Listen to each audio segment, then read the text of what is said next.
好，香龙怎么看？这个交易会是哪一个方面的交易？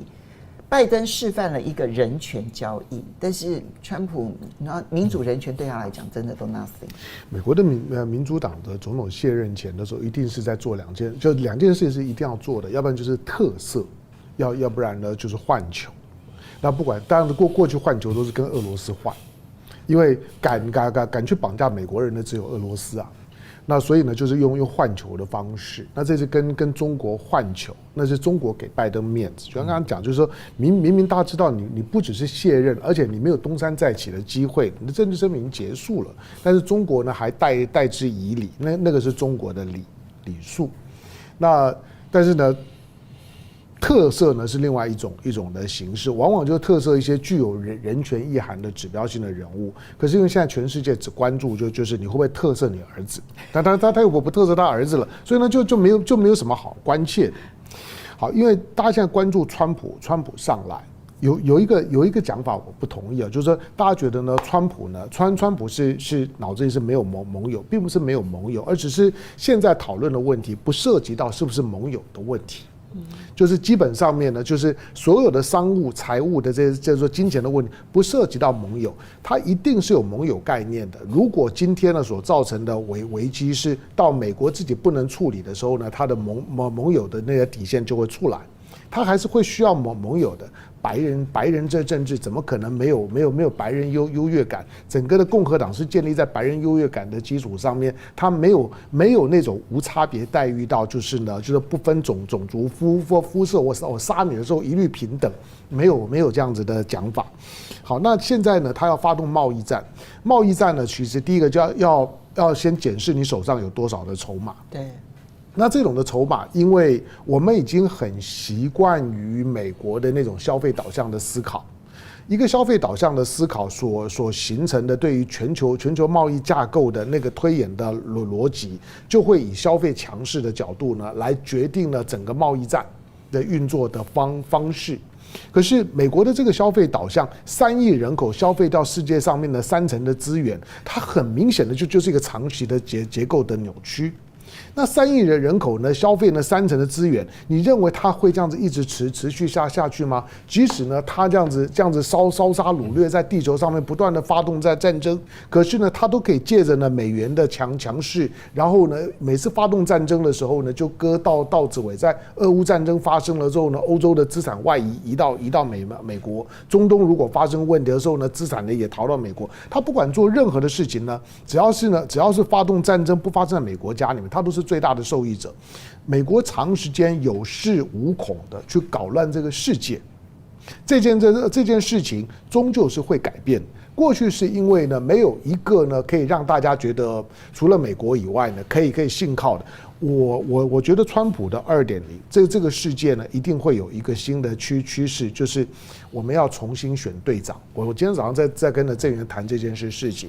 川普1.0的时候呢，大家认为呢这个世界失去了队长，这是李显龙说的，就是没有美国队的队长。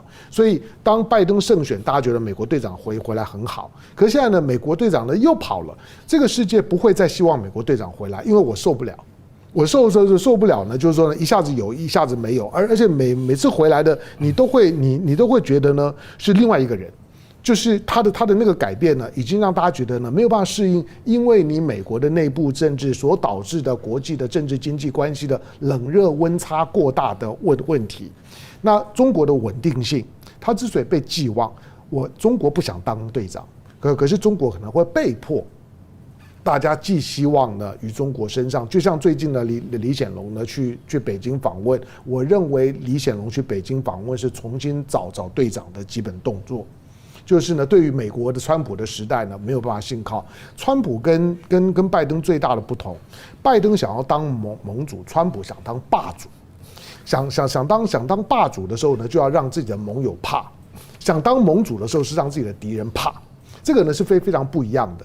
当霸主是要让自己的盟友怕的，就是你跟在我旁边的时候呢，你要有分寸啊，不要以为我把你当哥们，跟我讲话，跟我做事情的时候呢，你自己要注意点分寸。可是要当盟主的时候，只要让自己的对手怕，其他呢自己的盟友呢都可以称兄道弟的。那个呢对盟友来讲的感受会特别有感觉，就是因为一个是一个是霸主，一个是盟主。好，那现在当他要发动贸易战的时候，检视呢他自己的作为一个消费的主力市场，他到底有多大的筹码？这个筹码有多稳定？我觉得美国呢今天的筹码长线来看，它都是在一个流失的过程，而不是在一个增加的过程。第二个就是说，那要看他追求的目标。到现在为止，川普呢从11月6号当选之后上来，他的人事都提满了之后，我觉得大致上面他们讲话在谈到所谓贸易战、谈关税问题的时候还 OK。还 OK 的原因就是说，他们所用的这些的贸易手段、关税的手段，看起来呢都是追求一些呢经济跟贸易的目标，没有把它牵涉到政治层面。所有对于他们都是务实派。对我的意思就是说，要用经济手段呢去追求政治目标，一定会失败。如果你想要用经济手段去胁迫，不管你的盟友或者是敌人，在某个政治立场当中要让步，你一定会失败。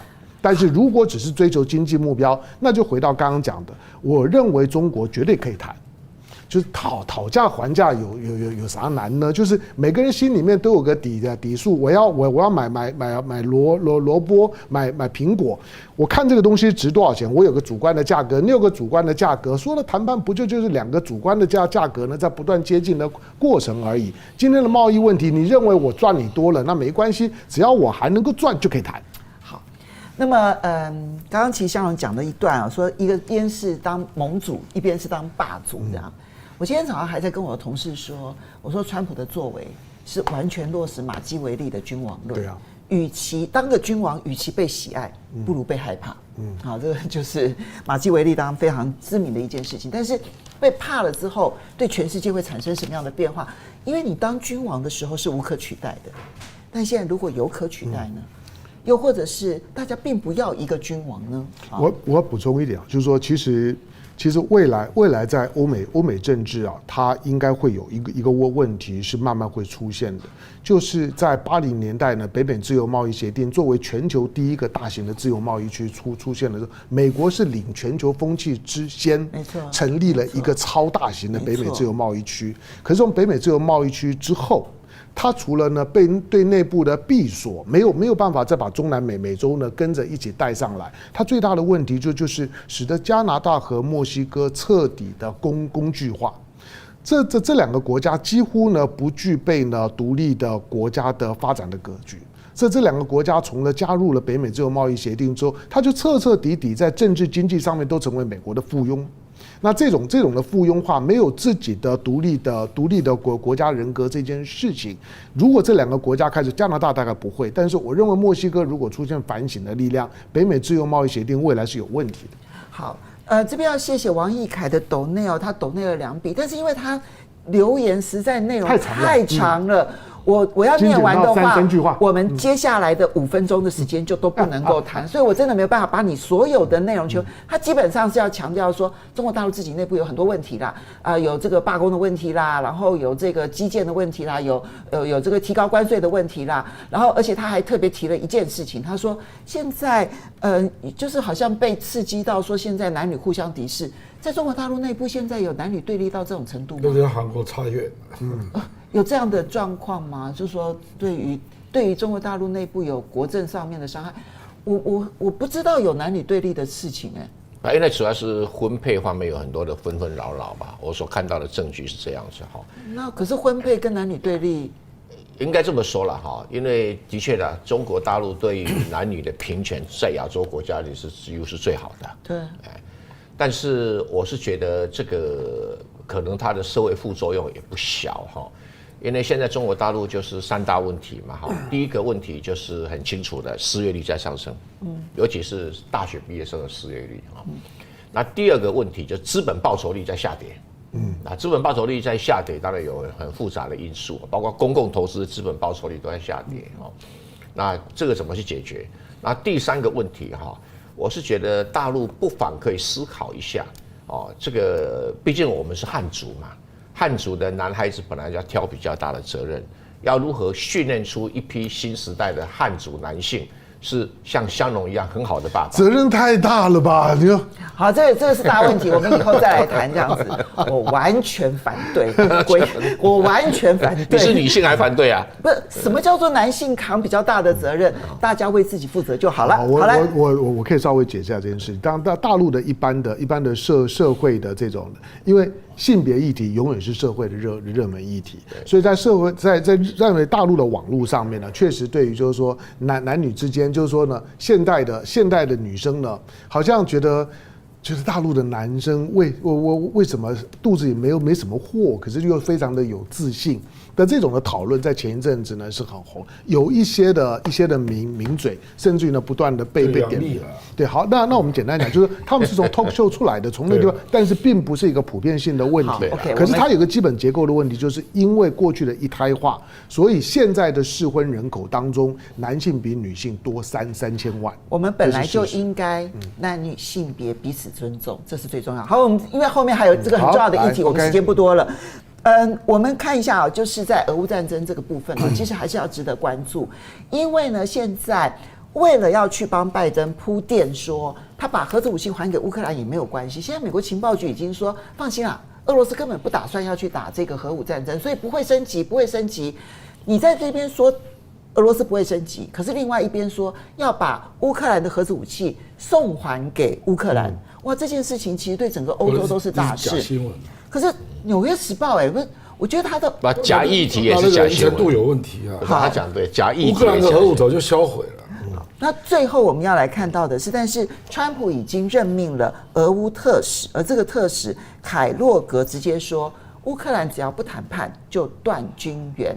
到底俄乌的未来，因为在只剩下不到60天的时间了，那么川普上任之前会如何？3位，俄乌战争谈判不是问题，但是谈判的协议要达成有一定的困难。那停战也不是问题，为谈判而停战不是问题，就怕谈判最后没有达成协议，又继续开战。这一点可能是未来美国或者是大家要去面对的一个问题。我们不要讲1天，你觉得川普上任之后1个月内，然后俄乌谈判的可能性高不高？不，一定会谈判，1个月内应该会谈判，但是就是暂时停止战争也有可能啊。这个可是不表示说战争就从此就结束了。好，那郑亮你怎么看？我像以色列跟黎巴嫩不是暂停60天吗？类似这一种对，谈判一定有啦。那暂停2个月、3个月，这也有可能。可是重点不是乌克兰啊，因为美国对乌克兰有筹码。可是俄罗斯为什么要停战？你要答应他一些条件嘛。可是他这些条件，我觉得北约要接受非常不容易了。比如说，你承诺乌克兰不加入北约，你承诺取消经济制裁，然后俄罗斯不撤军哦，北约能接受吗？我非常怀疑。你觉得川普能接受吗？不是他的问题了，欧洲也不会接受了。因为你这个等于就是破坏了1991年苏联瓦解之后的版图，那这样理论上立陶宛、波罗的海3小国也可以重划啊，很多地方都可以重划啊。这个是1991年之后的秩序的问题，这不是川普能解决的啦。所以你觉得1个月会有一个？我基本上认为，只要对外的复杂的外交议题，川普的能力是0啊。他没有能力解决任何问题了。香龙怎么看？川普谈的一些经贸问题啊，是 OK 的。那反正他生意人嘛，摆出来的那个谈判的姿态就是买空卖空。但是呢，政治问题呢，牵涉到比较复杂的历史地缘因素，它就不只是经济。那种呢，没有很长时间的国际政治的训练，以及呢，对于地缘问题的同情跟理解，那很困难。天下一盘棋，我就一直搞不懂，就是说，当川普说他上任之后24小时要解决俄乌战争，可是呢，却想要去专心的去对付伊朗，他的团队跟以色列都是准备要专心对付伊朗。我今天如果是俄罗斯，你要解决俄乌战争已经不好谈了，你还去对付伊朗，你认为俄罗斯会同意吗？就是今天对俄罗斯来讲，今天在在乌克兰当中呢，我所有呢付出的代价，我所有的得到都已经摊在那里。可是伊朗呢，是未来是俄罗斯在中东最重要的战略支点，不需要中国出手，俄罗斯会放你川普跟现在纳坦雅胡呢去修理伊朗，不可能的事。所以把这种的问题如果切割开来看的时候，问题只要切割开来看，每件问题都很好解决。可是如果你摆在一起看的时候，那就是一码呢，就是呢都是牵动在一起的，它就没有这么容易收拾。当然，对于核战这件事情，大家很紧张，但是我觉得眼前在整个欧洲地区来讲，毕竟经过了2次大战之后呢，欧洲人对战争记忆还是 OK 的了，是不至于。可是现在呢，光是要解决俄乌战争就非常困难。川普想不想做，像他呢很豪情壮志的，但是我认为那都是我们对于川普那个人说话的风格的谜一样的自信所产生的对他过度的信赖，觉得他一定说到做到。你有没有想过，像那样的人，如果说到做不到的时候呢，会是一个怎么样的结果？我认为他说到，他是做不到的。第一任朝鲜问题就没有解决。对啊，我说他是说到，但是做不到。钱的问题，他会有一些的小目标是给达到的，可是大的地缘政治的问题，他没有办法解决任何的状况。你做到的标准跟他做到的标准可能不一样。对啊，你觉得2个月的停火不叫做到？